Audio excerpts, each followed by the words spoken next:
আজকে আমি আপনাদের মাটি তৈরি করে দেখাবো। এখানে দেখেন আমি একটা প্রথম টব নিয়ে নিয়েছি। এই টবে হচ্ছে প্রথম মাটি আছে। এখানে অনেক ঘাস লতা পাতা উঠে গেছে।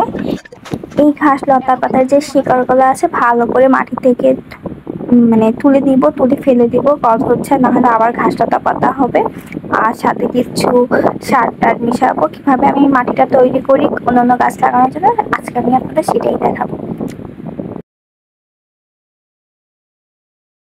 আমি মাটিটা হাত দিয়েই পরিষ্কার করে নিয়েছি, যে শেকড় টেকড় সব হাত দিয়েই তুলে নিচ্ছে। চালতে পারলে ভালো হইতো, বাট আমি হচ্ছে চালান খুঁজে পাচ্ছিলাম না, এই কারণে হাত দিয়ে করে নিয়েছি। তাও দেখেন মাশাআল্লাহ অনেক ভালো হয়েছে। তেমন শেকড় টেকড় নাই এখানে। আমি এখানে ভার্মি কম্পোস্ট দিয়ে দিচ্ছি।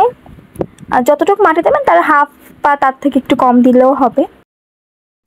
আমি অল্প অল্প করে সার দিচ্ছিলাম আর ভালো করে মিশিয়ে নিচ্ছিলাম মাটির সাথে, যেন একদম ভালো মিশিয়ে যায়। এখন আমি এই যে এই গ্রো শক্তি এটা দিয়ে দিচ্ছি। এর মধ্যে আছে হিউমিক অ্যাসিড আছে, পটাশিয়াম আছে, ম্যাগনেসিয়াম, আয়রন এসবই আছে, জিঙ্ক, কপার। আমি এখানে পটাশিয়ামের জন্য মূলত এটা কিনেছিলাম। আপনারা চাইলে হচ্ছে কলার খোসাও দিতে পারেন, পচিয়ে বা খোসা শুকিয়ে গুঁড়ো করে নিয়ে। বাট আমি সব কিছুর এটাই দিয়ে দিচ্ছি, বেশি দিচ্ছি না, অল্পই দিচ্ছি। এখন আমি নিম খোল দিয়ে দিচ্ছি এর মধ্যে। এখন দিয়ে দিচ্ছি কোকোপিট। এখন অল্প একটু শিংকুচি দিয়ে দিচ্ছি। এখন ভালো করে মিশিয়ে নিব।